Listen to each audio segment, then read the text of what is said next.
ମାଉସୀ କେତେ ଯେ ଆପଣାର ଏଇ ଶବ୍ଦଟି। ମା ପରି ଯିଏ ଆଉଁସି ଦିଏ ତାକୁ କୁହାଯାଏ ମାଉସୀ। ବହୁତ ନିଜର ଲାଗେ ଏ ଶବ୍ଦଟି। ମାମୁଁ ଘର ମାନେ ହିଁ ମାଉସୀ ନଥିଲେ ଜମା ମାମୁଁ ଘର ପରି ଲାଗେନି।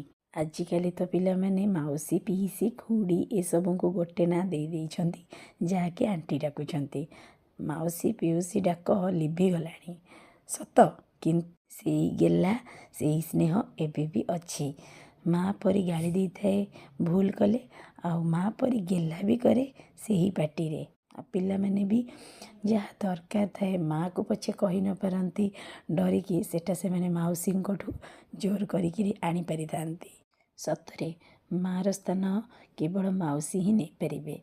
ଆଉ ମାଉସୀ ଯେଉଁ ସ୍ନେହ ଦେବ ସେଟା ଆଉ କେହି ଦେଇପାରିବେନି। ଆମେ ବି ଯେତେବେଳେ ଛୋଟ ଥିଲୁ ମାମୁଁ ଘରକୁ ଯାଉଥିଲୁ, ବଡ଼ ମାଉସୀଙ୍କର ଆକଟ ଆଉ ସାନ ମାଉସୀ ସହ ଝଗଡ଼ା ଏବେ ବି ମନେ ପଡ଼ୁଛି।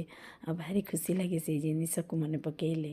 ସତରେ ମାଉସୀ ଶବ୍ଦଟି ପୁରା ଖୁବ୍ ନିଆରା। ଆଉ ଏବେ ବି ଆମେ ଯେତେବେଳେ ଆମ ଘରକୁ ବାହାରୁଛୁ ପିଲାମାନେ ସାଙ୍ଗେ ସାଙ୍ଗେ ପଚାରନ୍ତି, ମାମା ଏ ଆଣ୍ଟି ଆସିଛି, ମାମା ସେ ଆଣ୍ଟି ଆସିଛି। ମାନେ କେତେ ସ୍ନେହ ସେଇ ଶବ୍ଦରେ। ଜାଣିଛନ୍ତି ସେମାନେ ବି ଆଣ୍ଟିମାନେ ଆସିଲେ ଗୋଟେ ଖୁବ୍ ଭଲ ଲାଗେ ବୋଲି।